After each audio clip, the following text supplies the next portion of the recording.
Today, we're talking about such an important topic: grief, food, and emotional survival. And whether you are grieving a person, a relationship, a version of yourself, the past, or you're not the one grieving, but someone in your life is, whether you are someone who has turned to food as a coping mechanism or not, maybe it's overworking, over scrolling, overspending while grieving, wherever you're at right now, this episode is going to be so valuable for you because the truth is, as human beings, we will all have to go through grief. And I learned so much. I know that you will too. So let's get into it. Welcome to the Live Unrestricted podcast, a show where you'll learn how to heal your relationship with food and your body so that you can focus your time and energy on more important things like your personal growth. I'm your host, Sabrina Magna, food freedom coach, and my mission is to help make your life happier and healthier without stress, overwhelm, or guilt about food. If you love the show, please do go out and share it. And if you're looking for support with your relationship with food, details about my programs are in the show notes. Thanks for spending time with me today. Now let's jump in. This is an episode that I've been wanting to record for a long time, and I've just been waiting to have the perfect guest to come on who's an expert on grief. Because the truth is that we will all experience grief at one point in our lives. And I shared with Krista, our guest, that my biggest fear in life is losing someone that I love. And I've experienced low levels of grief with some people in my family, but not the kind that truly breaks your heart. And I was on the verge of tears during most of this conversation because there's no way to really know what to expect until you're going through it. And the reason why I wanted to do this episode is because I speak to my clients, I speak to women in my community who have either gone through grief or who are currently grieving. And when you're going through that, you don't necessarily know what to do, what's normal, what's not normal, how you can support yourself. And if you're someone who has used food as a way to cope, numb, distract yourselves from uncomfortable emotions in your past, then chances are that pattern and that behavior is going to come back when you're feeling this like overwhelming sense of loss and grief. So today we are joined by Krista St-Germain. She's incredible, you guys. She's a master certified life coach, a post-traumatic growth and grief expert, a widow. So she has her own personal experience, a mom, and the host of the Widowed Mom podcast. And what I love is that she teaches others how they can love life again. She's been featured in Psychology Today, Medium, Thrive Global, and so much more. And in this conversation, we talk about what is normal in grief, right? We've heard about the 5 stages of grief, but are those stages linear, and how long do they last? What is helpful and maybe less helpful in grief? How to take care of yourselves, why we eat our griefs, how to fully feel our emotions, how you can learn to trust yourself. And we end our conversation on the topic of post-traumatic growth, which was just so beautiful and can give you a new perspective on what's possible beyond the grief. So like I said, I was on the verge of tears, and I'm still kind of on the verge of tears during that entire conversation. And this may or may not be the episode that you're ready to listen to if you're currently grieving, but I really think that it's going to help you feel so seen, understood, and remove any of the shame and the criticism and the judgment that you might be passing on to yourself. So this is such a beautiful episode. So enjoy my conversation with Krista St-Germain. All right, Krista, I was just telling you, I'm so glad that you're here and that we can have a grief expert on the podcast, because I've had a lot of clients and women in my community go through some pretty traumatic losses and experience struggles when it comes to how they cope with it and turning to food and feeling like their life just pauses during that time. And I am not an expert on grief. And so I'm really glad that you're here. So thank you so much for taking the time. Yeah, it's my pleasure. I have to say that I'm always so excited to hear when anybody wants to talk about grief, because I think one of the main reasons that we struggle so much with it is because we don't talk about it. So kudos to you for wanting to talk about it. Yeah. And I think it's one of those things that you cannot possibly know what someone is going through or be able to relate to it, because I think that everyone's experience is really different. And I'm sure that that's something we'll be able to talk about. But before we get into it, I would love to know, how did you get into this work?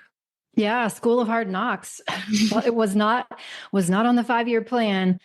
I basically found myself at 40, remarried, so happy, felt like my best days were in front of me. And my newlywed husband and I had taken a trip, and we were on our way back. We'd driven separately, and I had a flat tire. We both pulled over on the side of the interstate, and stubborn engineer that he was did not want to call AAA, just wanted to change the tire. So he was trying to get access to the tire out of my spare trunk, and a driver did not see us. It was daylight. We had our hazard lights on, but that driver also had meth in his system, alcohol in his system, and he crashed right into the back of Hugo's Durango and trapped him in between his car and my car. And so within 24 hours, I went from a really big high in life to just like, holy crap, rug pulled out from under me. And fortunately, I'd had a good therapist that had helped me through my divorce before. And so I went back to her. That was helpful. It was good to be able to talk about it. But what I really quickly learned was that most of what I thought I knew about grief was actually, it was not helping me. It was not accurate. I did not have the tools that I needed. And so I just started kind of doing my own work, trying to figure it out for myself.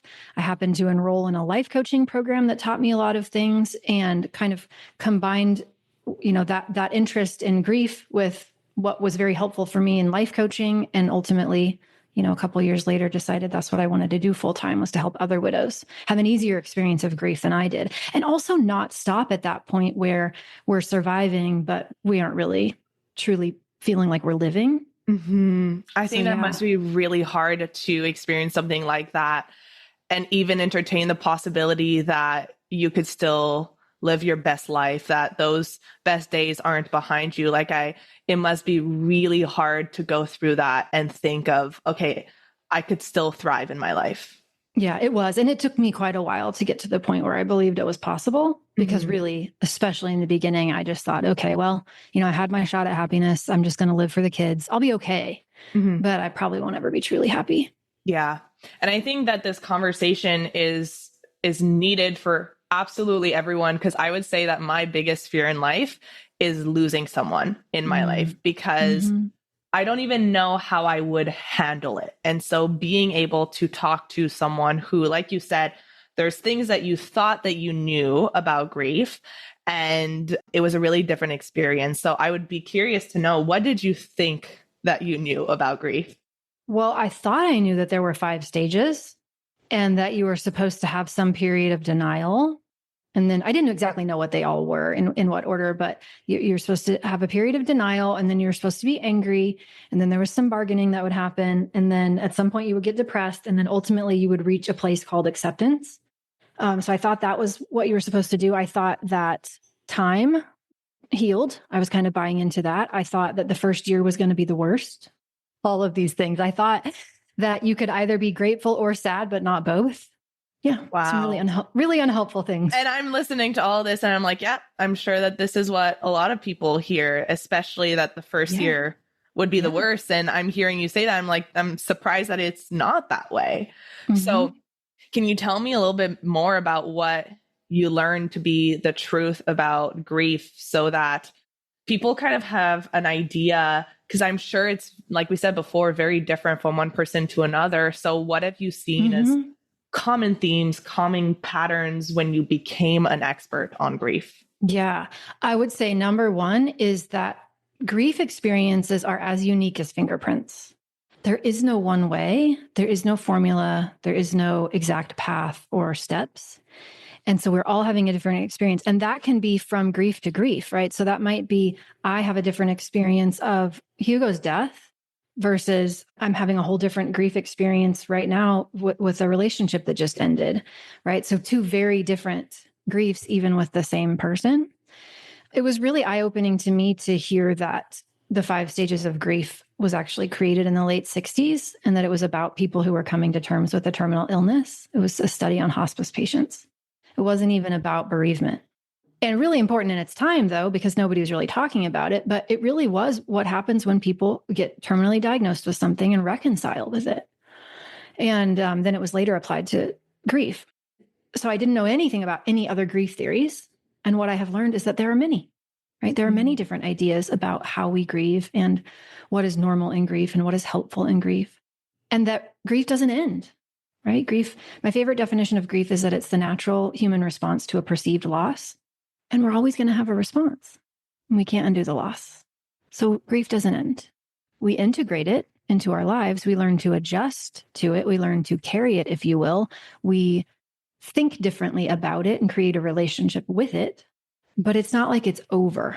We don't move on from it. Yeah. We move forward with it. So, I also learned that time is important, but it is not everything, right? Time is important because a huge part of what happens in grief is that our brain is relearning. So if you can think about the beautiful thing that our brain does, right? To meet our attachment needs, our brain learns to make some predictions based on data that tell us where our loved ones are, when we're going to see them again, how far away they are, how quickly we could get to them, right? So that we can kind of relax and not be obsessed with it all the time. But then when they die or the relationship ends or even the job ends, right? Grief can be so many different things, not just bereavement, but specifically when they die, our brain has to relearn and update the data, right? It has to have enough exposures over time so that it stops predicting that they should be there when they're not anymore. And that's wild to be on the receiving end of. I can imagine. Yeah, it's like they died, but your brain keeps telling you they should be there. You keep looking for them. Mm-hmm. Yeah. Yeah, because you create this like energetic bond with that person, and you probably go through a sense of withdrawal where you are just so used to seeing that person, being able to reach out to that person, having that person around, and then you just don't. And to get your attachment needs, your brain, you have a system designed to motivate you to find them and not give up on looking for them, even though intellectually you know that they can't be found. Wow. So one of the questions I would love to know is like, what's normal in grief? Oof. Yeah, almost everything. It's such a hard question to answer because there's almost nothing that isn't normal. There are some things that might not be helpful, right? There are some things that we might want to pay extra special attention to, but grief is such a full body experience. There's almost nothing that isn't affected, right? I mean, your hormones are out of whack. You're not sleeping. You might feel extra anxious. Your nervous system is on high alert. You have grief fog. You can't process as clearly. Your prefrontal cortex is severely limited. People's blood pressure goes up. Their health risks go up. There are all kinds of things that happen in grief. So there really isn't a lot that is not normal. Counterfactual thinking is super normal, which I think it's useful for people to hear because often when they are experiencing it, they think that something is wrong with them. And counterfactual thinking is the kind of woulda, coulda, shoulda thoughts that you have about, if only I had done this, if only like for me, it was, if only I had pulled up further on the highway, if only I had insisted we call AAA, all of these ways of trying to find some alternate scenario where it wouldn't have happened. You could control it, right? So there can be some beating up of self that happens there. Yeah, so much that's normal. Yeah. You mentioned some things that might not be helpful. So are there any things that you would say that are helpful versus some things that could either, I don't even want to say prolong it, but keep you in that suffering for longer? So my favorite model of grief is called the dual process model. And I find it to be particularly helpful. And the idea behind dual process model is that it takes everything we do after a loss and puts it into one of two buckets. So loss oriented, which is thinking about the loss, dealing with the logistics of the loss, feeling feelings about the loss, dealing with their stuff, like all the logistics, loss related things. And then there's the second bucket is restorative, restoration, anything but the loss, living life, having hobbies, laughing, Netflix binges, doing anything else. And dual process model says that healing is found in oscillating back and forth intentionally, right? So we think about it and feel about it, and then we give ourselves a break and we do something else. And so we don't want to spend all of our time thinking and feeling about it. We don't want to spend all of our time taking a break or ignoring it. We want to go back and forth. And if we can give ourselves permission to do that, it gets so much easier. And a lot of us don't, right? Because we either don't want to face it, we're afraid of the feelings. And some of, the folks that you help might be trying to eat them, which is what I did in a large part. Or we want to get the A in grief. And so we tell ourselves that we're not supposed to take a break from it. Or if we do, we didn't love them enough. Right. Or we're forgetting them, right? We have judgment about what it means to do the restorative activities. And so we really want to just give ourselves permission to be in both places. And I love that model because it's just so generous, right? It's just so easy. I think that's so beautiful because I could see how I would feel the guilt to go off and try to have fun and experience joy and just think about that heaviness. Because I'm the kind of person that when I'm going through something, it kind of consumes me. And correct me if I'm wrong, but sometimes even just forcing yourself to do those things that would fill your cup in theory, even if you don't necessarily feel that joy or the sense of being in the present moment, is probably really helpful, even if you don't necessarily quote unquote want to. Yeah. Like prioritizing pleasure, prioritizing whatever would feel like love, prioritizing rest, prioritizing those things that are unrelated to the loss, which I think for those socialized as women can be particularly challenging because we're not really taught to do that anyway, right? It's already a struggle. Right. So you mentioned that you experienced that eating through your grief. And this is definitely something I want to hit on because especially for women in my community who have experienced these patterns of using food to numb or to cope and to distract. And maybe they've made some progress on that, but then grief can just pull you right back in. So can we talk about that? Yeah, for sure. Because I definitely did it. And I also went to the opposite end too and tried to control my experience by losing weight. So I kind of witnessed myself doing both. But yeah, it makes sense, right? If we don't have some really trusted ways of staying present with emotions as they are intense, right? Or of regulating our nervous system when we get dysregulated, if we don't have those things as go-tos, and I wasn't taught them.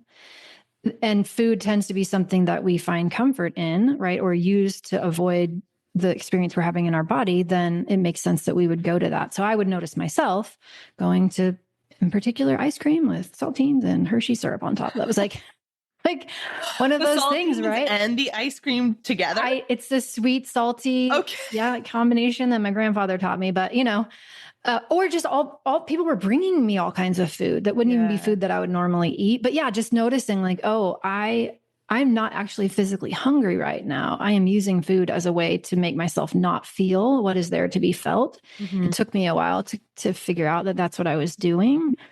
And then conversely, I kind of went into like, I'll prove it to the world that I'm okay by losing weight. Right? Because that's how we define success.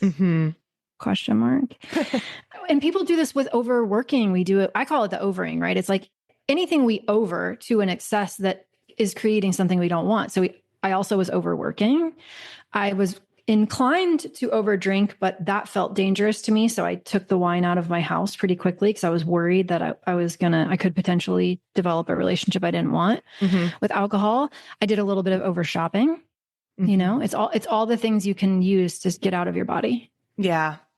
And what's coming up for me is how do you find that balance? Because sometimes you do want to have an escape from those emotions, right? Yeah. And there is such a thing as a healthy distraction.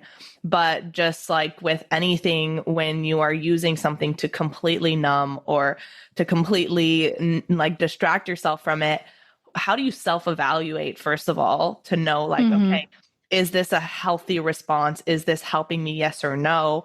And like, yeah, like it just seems like such a hard balance and self-assessment to do. Mm-hmm. Yeah, I like to think about it as, is this moving me toward what I want or away from what I want? Not is it right or wrong? Is it healthy, unhealthy? But more, is it moving me toward what I want or away from what I want? Because distraction in and of itself isn't necessarily a bad thing, right? Mhm. That fits right into dual process model. But what it is it creating something in my life that is now adding an extra thing I don't want, right? Is it moving me away from what I want? So if eating more is causing me to gain weight, right, or create a relationship with food that I don't want or used to have and am now kind of experiencing again, then what would feel like love to me? What would move me toward the experience that I want? And so maybe I might still find ways to distract. That would be okay. But also, how can I do things that feel supportive and help me, right, process whatever emotion is there to be processed without using something that is causing a negative impact for me? So like I'm a I huge fan of tapping. okay. It helps me a lot, right? I Mhm. don't know if that's Yeah, something I'm that you use, familiar. but yeah. But there are so many different things that we can do Mhm. to let emotion flow through. I think that is an amazing perspective and way to frame it. And that question that you said, what feels like love for me? And is doing this going to add something more to my life that I don't want or that feels harmful and painful? So in January, I had a very, very hard mental health month. There was a lot going on in the world. I'm very empathetic and I felt just, it was really hard to get through the days. And I got really deep into reading. And I Mm-hmm. knew I was reading fiction. I was diving into reading and I knew I'm using this as a distraction. I'm using this as something that's going to give me something to look forward to, give me something that's going to be joy in my life. But like you said, I kept evaluating, does this feel like love? Is this creating something negative in my life? And the answer was no. So being able to tap in and ask yourself that question, I think is so, so powerful. Yeah. And sometimes the answer is different, right? Sometimes, like in what I've noticed, people ask me a lot about, like, well, does that mean I have to go be social if I don't want to be social? No. Sometimes you get a request to go out with people. And what feels like love would be to say yes, even though there's a part of you that would rather stay home. And then other times, what would feel like love to you is to say no and Mm-hmm. be by yourself. So it's not necessarily the behavior in and of itself, it's what is fueling the behavior. And then what is that creating in your life? And do you like it? Mm-hmm. Yeah, because I'm the same. There's some nights where I'm like, what would feel like love to me is staying home with my Mm-hmm. book, with a candle on. And other nights, like over the weekend, it was being surrounded by friends, even when I'm having a hard day. Mm-hmm. So I think that's beautiful. And let's say someone is finding themselves in that place where they are eating their way through Mm-hmm. the grief, and they are having a hard time even finding their way out of that because maybe they've never been taught how to navigate those emotions. Like, how do you even start? Where do you go from there? First, you kind of want to check in and maybe notice if there's some shame that you're having about it.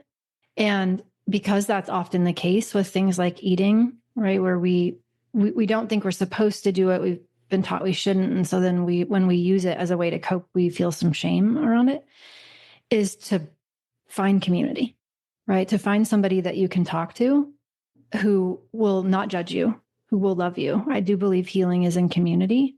So just to know that you're not alone in it is a good first start, as opposed to only turning to your journal, only turning to the things that you do in isolation. Mm-hmm. Yeah. Finding community. And would you say that finding a community of people who are going through loss, are going through grief is especially helpful?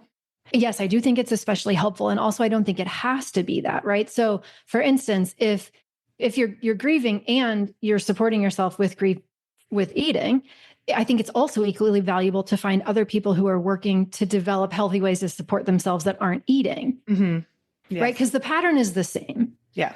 We're trying to feel better and we need more strategies for that. Yeah, absolutely. So how do you learn to feel your emotions fully and break that cycle while grieving? Gradually, slowly, generously, kindly, compassionately. It is not all or nothing. It's not, I feel none of my feelings or I must expose myself to all of them and feel them until I don't feel them anymore, right? It is, I believe in empowering somebody to kind of dip a toe in to feeling a little bit of something and giving them permission to dip out at any point in time so that it doesn't feel like a should and it doesn't feel like it's morally superior. It's just a new skill that we're developing or a new muscle.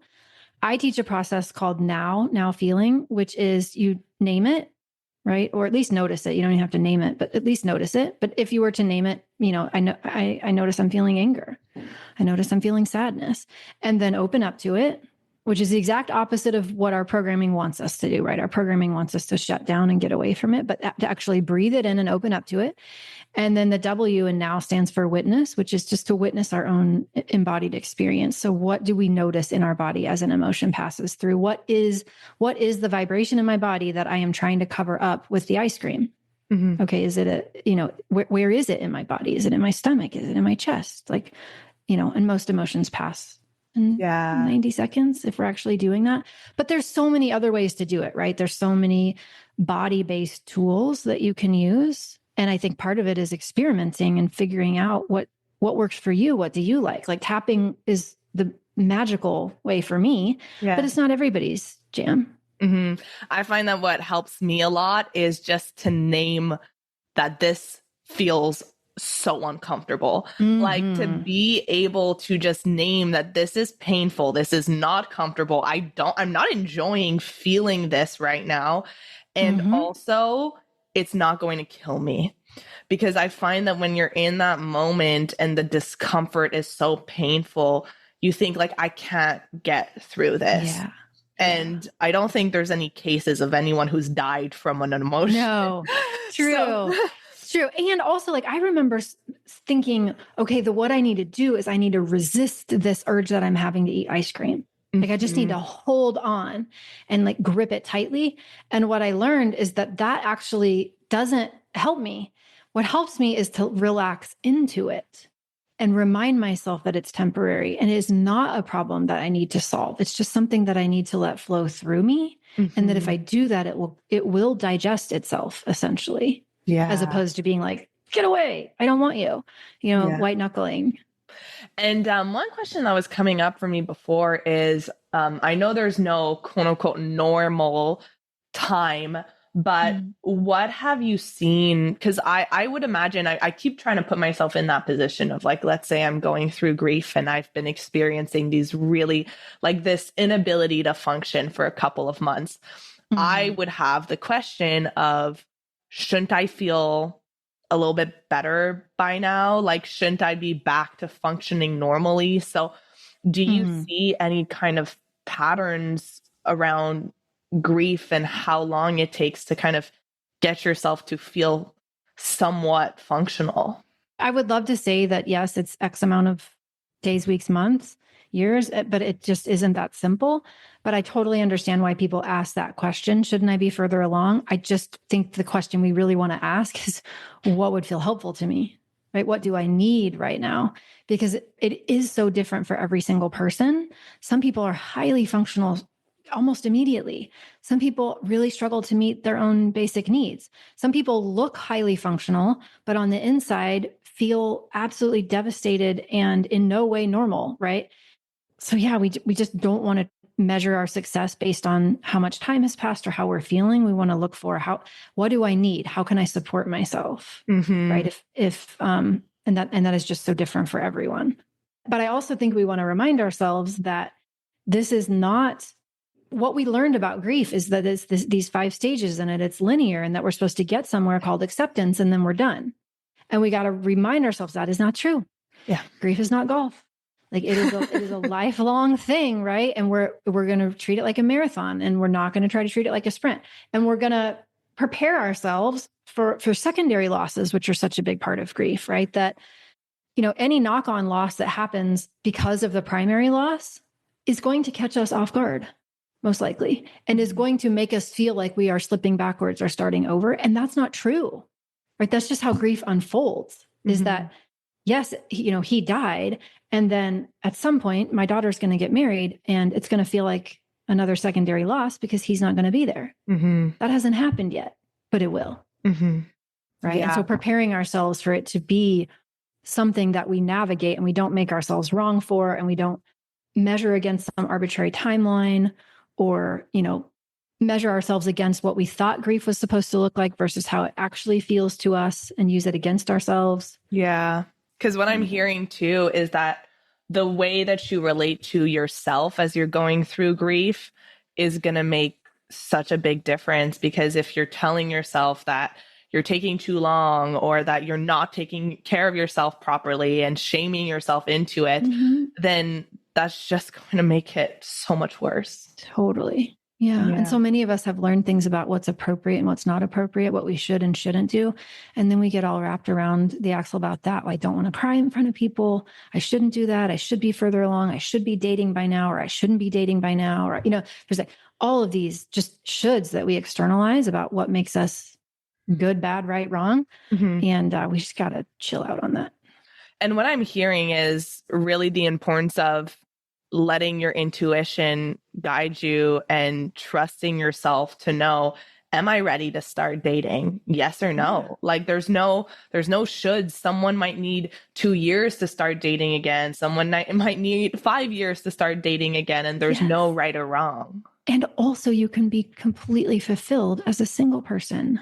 We can also, look at the conditioning that we got around romantic partnerships and how they are the secrets of the universe when they're really not, Yeah. And you mentioned before having a hard time fulfilling on your basic needs. So let's say that someone is grieving and just having a hard time taking care of themselves, bathing, feeding themselves, right? How do you, if you have someone who, one of your clients is going through that, how do you kind of coach them through that? Clients don't usually come to me when it's that intense because it's so intense that they can't even think to kind of get that kind of support. Right. But if I was dealing with someone who was really struggling in that regard, I would tell them to find community, to enlist the support of others. Do not expect yourself to, want to cook a meal. Right. We've got to put some systems in place or some people in place to help us meet those needs. I mean, I remember in the early days after Hugo died, my family was just bringing me smoothies because there was no eating happening. Right. I just didn't want to eat anything. And thankfully I didn't have to ask, but if you do need to ask, then ask so that you can get support. Yeah. So good.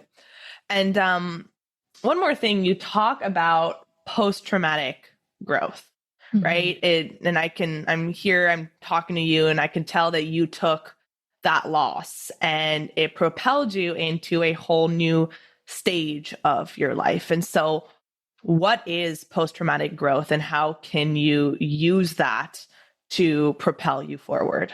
Yeah. Post-traumatic growth is a phrase that was coined in the mid-90s, actually. Where has this been all of our lives?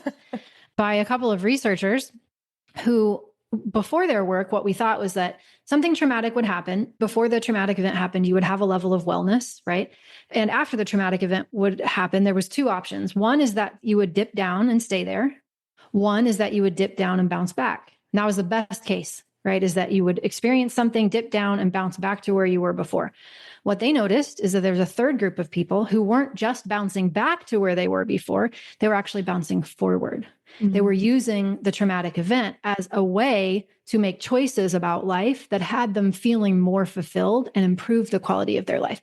So it wasn't in spite of what they had been through. It was literally because of what they had done with what they had been through, right? So it just really reframed what is possible when we go through traumatic things. And so it's broken down into 5 domains. And it doesn't have to be big or grand, right? It can be very little and small. For me, I quit my job and became a coach. People noticed, right, that I was living life differently. That doesn't have to be what what it looks like. But we tend to have a stronger appreciation for our own strength, right? We go through something and we realize, oh, I'm actually more resilient than I thought I was. We can go through and change our spiritual lives. For a lot of us, something traumatic kind of shakes us up and wakes us up and makes us realize, oh, I've been carrying around all of these beliefs that maybe I didn't choose for myself. Yeah. Maybe some of them aren't working for me. Maybe, maybe it's going to be different for me going forward. Our relationships with other people often change. You go through and you realize, oh, this person actually, I thought they would support me and they didn't. They ghosted. Or I never thought this person would support me and they did. Or, you know what? I've been putting so much into this relationship and not getting very much out of it. And maybe that relationship needs to be right-sized, right? So we make changes about relationships. And then we also have a greater appreciation for life. Yeah. There is nothing like, the record just scratching and stopping and you losing something or someone important to you to make you look up or around and go, holy crap, am I living the life that I want to live? Does this really matter to me? For me, that's what happened. I was like, I don't even know that I like this job. I mean, it's okay. It's paying the bills, but I didn't love it. Mm-hmm. Is this the mark that I want to make on the world? And for me, the answer was no. It's not even the lifestyle that I want. Mm-hmm. Right. So it's a reassessment. It's a stop, look around, reassess. Am I living the life I want to live? Am I expressing the values that I actually have? What do I really care about? Who do I want to be around? Adjust. Yeah. Wow. It makes me think of, I'm sure you know Amanda Klutz. Actually, I don't. So she, I'm missing out. So she's someone who lost her husband during COVID, and she was very public on social media because he was in a coma for a couple of months and then he ended up passing away. Mm-hmm. And she just kind of took people on board with her grief journey. And it was really beautiful to see because you could see this is someone who was like, he will not die in vain. And they had just had they had a 1-year-old son.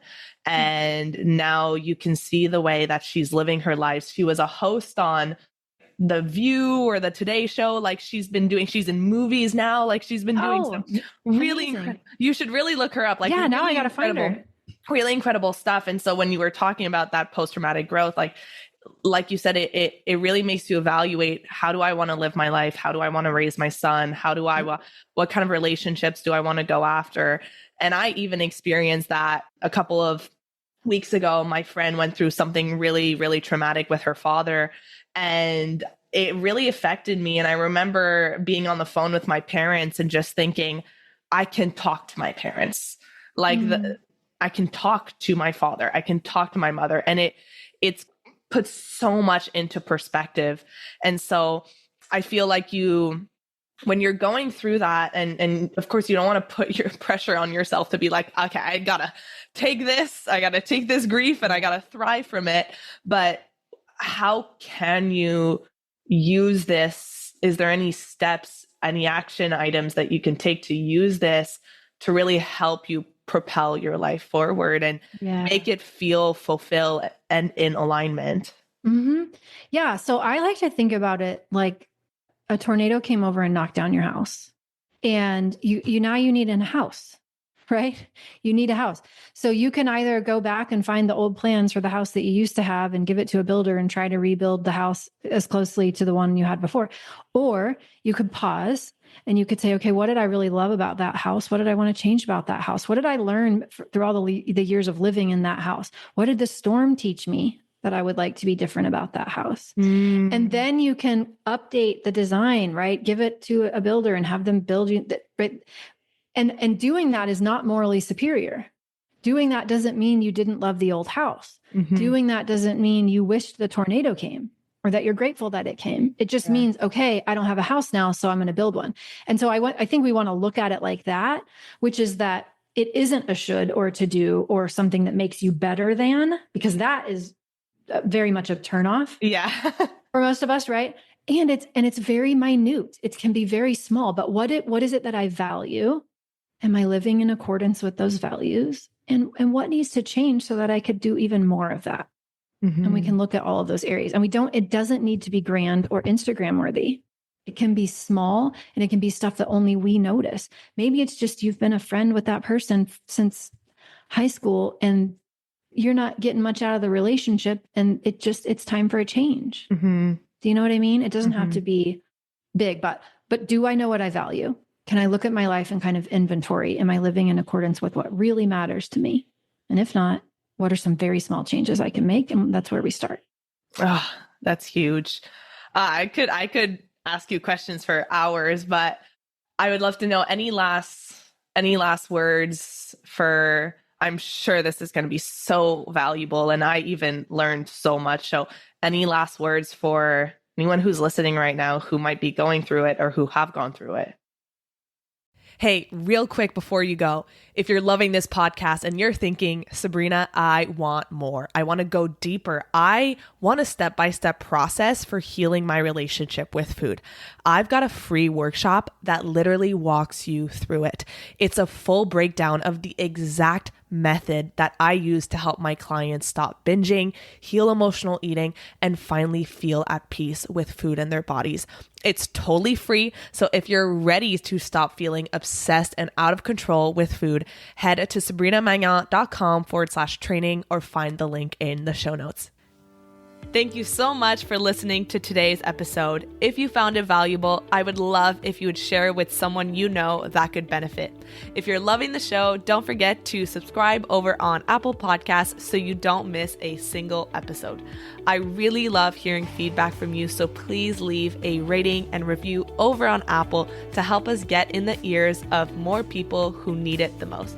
Finally, come hang out with me on Instagram at Sabrina Magnan Health for more educational content and get up close and personal with me. Thank you so much for being here, and I'll see you on the next episode.